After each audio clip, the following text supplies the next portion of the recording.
एक दिन हजरत मरियम अलैहिस्सलाम ने अपने बेटे हजरत ईसा अलैहिस्सलाम से फरमाया, बेटा, आज मेरा दिल चाह रहा है कि मैं कुछ फल खाऊं, क्या तुम मेरे लिए कुछ फल ला सकते हो?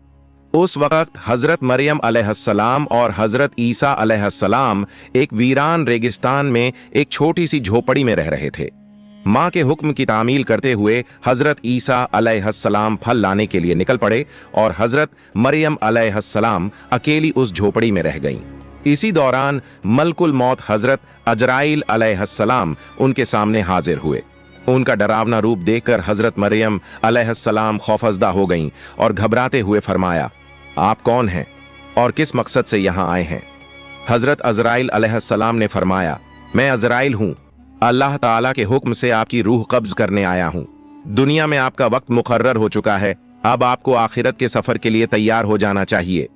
हजरत मरियम अलैहिस्सलाम मलकुल मौत की बात सुनकर गमगीन चेहरे के साथ अर्ज करने लगी, ऐ मलकुल मौत, मुझे कुछ वक्त की मोहल्लत दे दीजिए।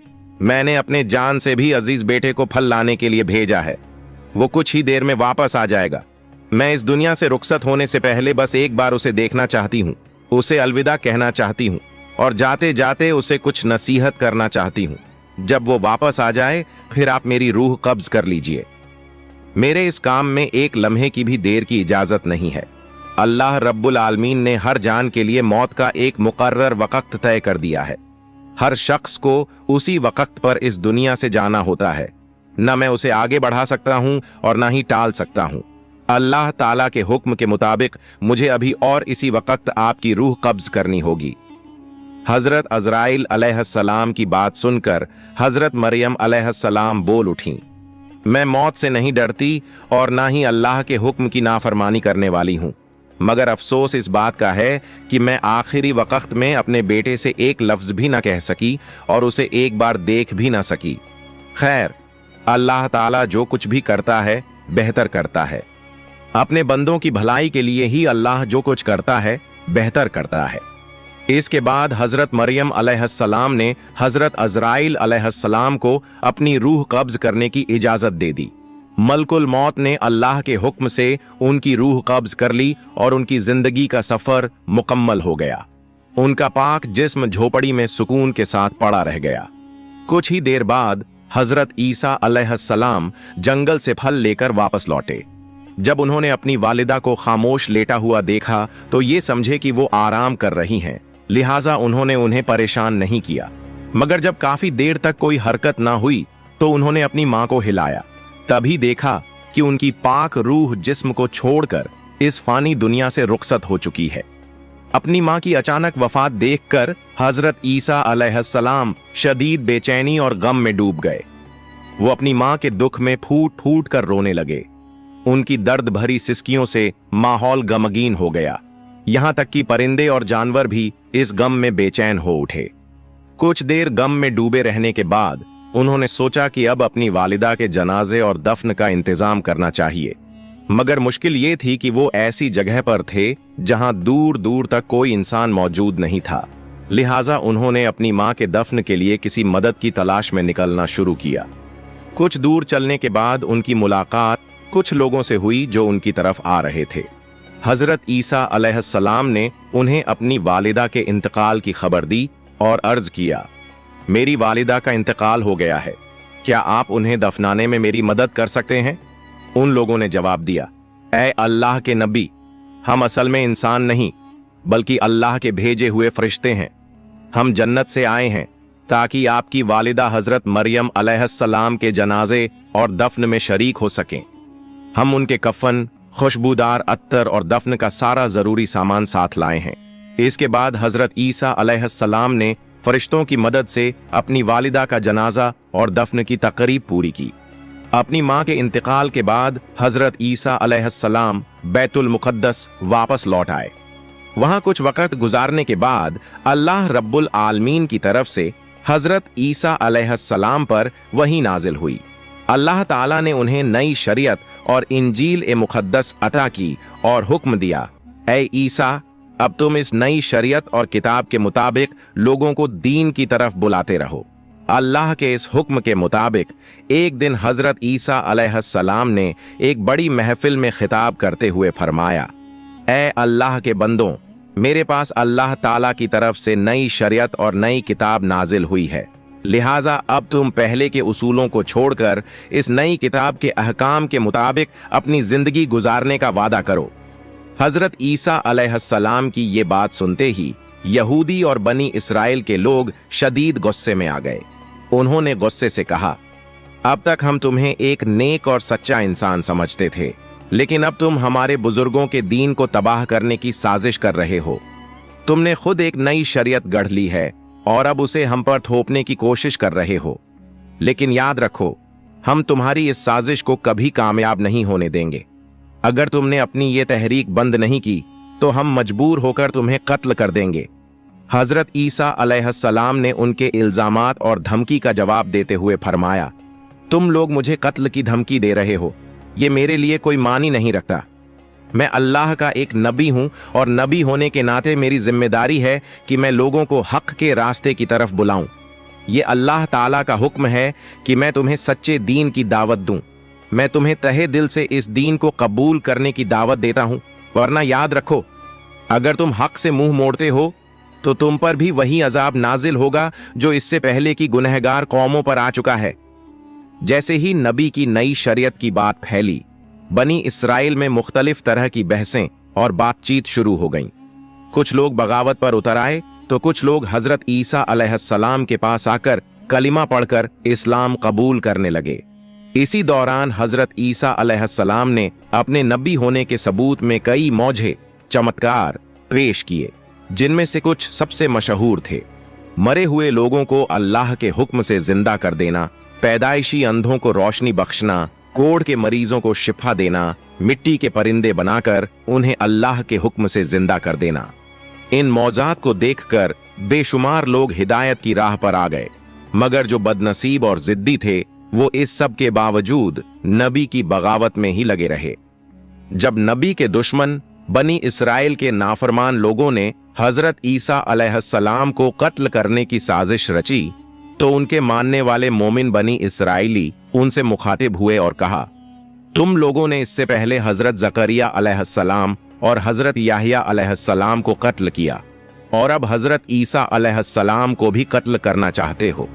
ये तुम्हारी कौम के लिए एक खतरनाक और संगीन हरकत है। इस साजिश से बाज आ जाओ। हजरत ईसा अलैहिस्सलाम बेशक अल्लाह के एक खास नबी हैं। उन्होंने तुम्हें जो मौजे चमत्कार दिखाए हैं वो उनके नबी होने के लिए काफी सबूत हैं। तुम हक को कबूल करो और इस जुल्म से तौबा कर लो। इसी तरह एक और दिन हजरत ईसा अलैहिस्सलाम एक बड़ी सी महफिल में तशरीफ लाए और फरमाया, ऐ अल्लाह के बंदों, अल्लाह ताला ने हजरत मूसा अलैहिस्सलाम की उम्मत के लिए शनिवार का दिन इबादत के लिए मुकर्रर किया था और मुझे हुक्म दिया है कि मेरी उम्मत के लिए रविवार इतवार का दिन इबादत का दिन हो।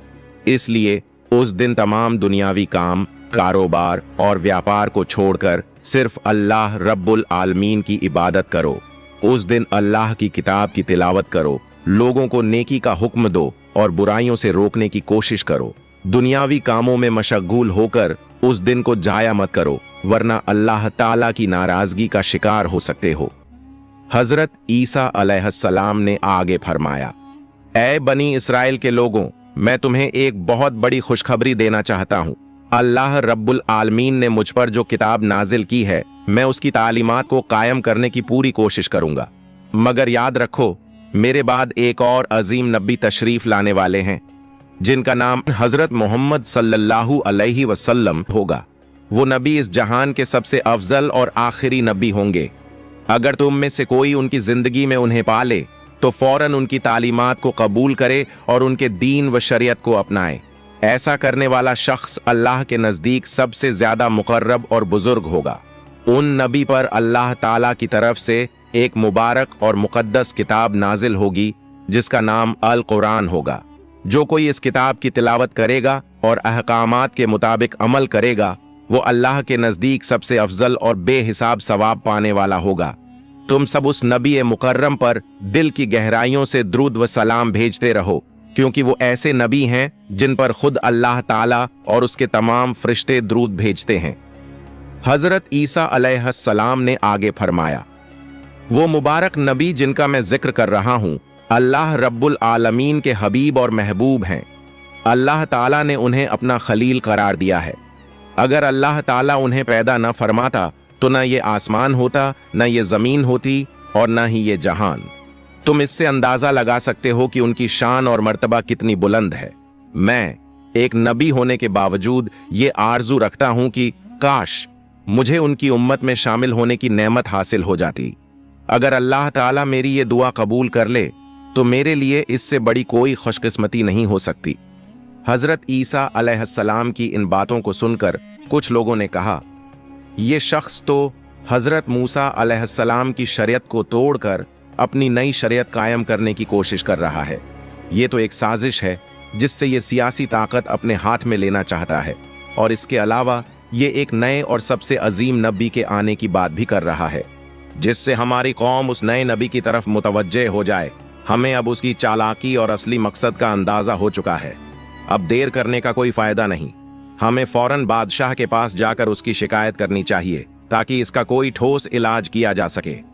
उस दौर में बैतुल मक़दिस और पूरे यरूशलेम की हुकूमत बनी इसराइल के कंट्रोल में थी, और उस वक़्त का बादशाह हजरत ईसा अलैहिस्सलाम और उनके मानने वालों का सख्त दुश्मन था। जब बनी इसराइल के अंदर ये बड़ा इख्तिलाफ पैदा हुआ तो बादशाह ने हजरत ईसा अलैहिस्सलाम और उनके मानने वालों को हमेशा के लिए मिटा देने का मंसूबा बना लिया। बादशाह ने एक खुफिया मीटिंग बुलाई और अपने दरबारियों से कहा, हमारे बुजुर्गों के दीन को मिटाने की साजिश करने वाला ये शख्स और उसके मानने वाले हमारे लिए बड़ा खतरा है। हमें इन्हें इस दुनिया से हमेशा के लिए खत्म कर देना चाहिए। ये नबी और रसूलों के दुश्मन हैं, ये अल्लाह के दुश्मन हैं। इस काम में जो भी मदद चाहिए होगी वो मैं करूंगा, क्योंकि मैं जानता हूं कि इनका सफाया करना बहुत बड़ा सवाब का काम होगा। बादशाह की इन बातों से साफ जाहिर था कि वो किसी भी कीमत पर हजरत ईसा अलैहिस्सलाम और उनके मानने वालों को कत्ल करना चाहता था। बादशाह की हिमायत के बाद तमाम बनी इसराइल एकजुट हो गए और फैसला किया कि हजरत ईसा अलैहिस्सलाम और उनके तमाम मानने वालों को दुनिया से मिटा दिया जाए। इसी साजिश के तहत उन्होंने नबी ए अकरम को कत्ल करने का मंसूबा बना लिया। अगले ही दिन से वो हजरत ईसा अलैहिस्सलाम के पीछे लग गए, हर वक्त उनका पीछा करने लगे और तरह तरह की चालें सोचने लगे। मगर हजरत ईसा अलैहिस्सलाम के सच्चे मानने वाले इस खतरे को महसूस कर चुके थे, इसलिए उन्होंने अपने नबी की हिफाजत के लिए खुद को पहरे पर लगा दिया। जब बनी इजराइल ने देखा कि नबी के जानिसार हर वक्त उनके साथ रहते हैं तो उन्होंने एक नई चाल चली। उन्होंने सोचा, चूंकि नबी के साथी बिना हथियार के होते हैं, इसलिए पहले उन पर हमला करके उन्हें कत्ल कर दिया जाए, फिर हजरत ईसा अलैहिस्सलाम को भी शहीद कर दिया जाएगा। एक दिन हजरत ईसा अलैहिस्सलाम अपने साथियों के हमराह एक जगह ऐनुल मल्लू मकान में, जो कि एक महफूज जगह थी, कयाम फजीर हुए। वो मकाम पुरसुकून था, मगर बाहर खतरा बहुत बढ़ चुका था। जब बनी इजराइल के सरदारों को यह खबर मिली कि हजरत ईसा अलैहिस्सलाम उस मकान में मौजूद हैं, तो वो गुस्से और जलाल में आग बबूला हो गए। उन्होंने अपने सिपाहियों के साथ मिलकर हजरत ईसा को गिरफ्तार करने का मंसूबा बनाया और उसी वक्त उस मकान को चारों तरफ से घेर लिया। सिपाहियों ने जोर जोर से दरवाजा खटखटाया, शोर मचाया, और आखिरकार उनमें से एक सिपाही कत्ल की नीयत से अंदर दाखिल हुआ। मगर ठीक उसी लम्हे अल्लाह ताला ने अपना एक फरिश्ता भेजा। वो फरिश्ता हजरत ईसा अलैहिस्सलाम के पास आया और अल्लाह का पैगाम दिया, ऐ ईसा, मैं तुम्हें अपनी तरफ उठा रहा हूं और तुम्हें काफिरों से बचा लूंगा। और फिर एक बड़ा मौजज़ा हुआ। हजरत ईसा अलैहिस्सलाम को जिंदा होशो हवास की हालत में जिस्म और रूह के साथ आसमान की तरफ उठा लिया गया, और जो सिपाही अंदर आया था, अल्लाह ताला ने उसी पर हजरत ईसा अलैहिस्सलाम की सूरत डाल दी। जब वो बाहर निकला तो बनी इजराइल के सिपाहियों और सरदारों ने उसे देखा और समझ बैठे कि यही हजरत ईसा हैं। उन्होंने उसी शख्स को गिरफ्तार कर लिया और बुरी तरह मारना शुरू कर दिया। वो कुछ समझ ही नहीं पाया कि आखिर उसके साथ हो क्या रहा है।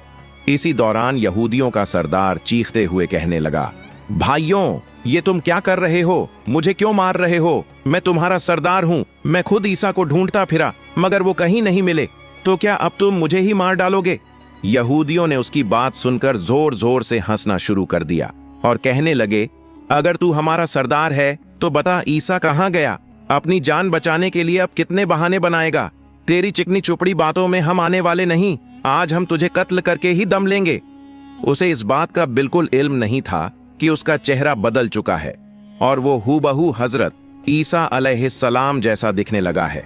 घबराहट में वो फिर चिल्लाने लगा, भाइयों, तुम लोग गलती कर रहे हो। मैं तुम्हारा ही सरदार हूं। जिसे कत्ल करने के लिए हम यहां आए थे वो तो यहां है ही नहीं। मुझे लगता है वो कोई जादूगर है। मगर कौन सुनने वाला था? यहूदियों ने अपने ही सरदार को पीट पीट कर बेहोशी की कगार तक पहुंचा दिया। वो कहता रहा, बनी इस्राएल के लोगों, खुदा की कसम, मैं ही तुम्हारा सरदार हूं। मुझे नहीं पता कि मेरी शक्ल कैसे बदल गई। अगर तुम्हें मैं हजरत ईसा जैसा नजर आ रहा हूं तो यकीनन ये अल्लाह रब्बुल आलमीन की कुदरत है। मुझे अब यकीन हो गया है कि हजरत ईसा अलैहिस्सलाम अल्लाह के सच्चे नबी हैं और अल्लाह ने उन्हें महफूज रखने के लिए अपनी कुदरत का करिश्मा दिखाया है। जब यहूदी सरदार ने हजरत ईसा को अल्लाह का नबी मान लिया तो बनी इज़राइल के लोग और भी ज्यादा गुस्से में आ गए। उन्होंने बगैर देर किए उसे फौरन सूली पर लटका दिया।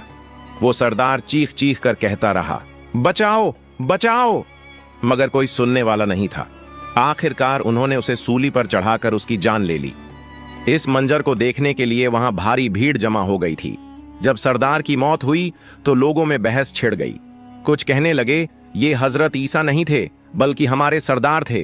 तो कुछ बोले, नहीं, हमने तो खुद हजरत ईसा को कत्ल किया है।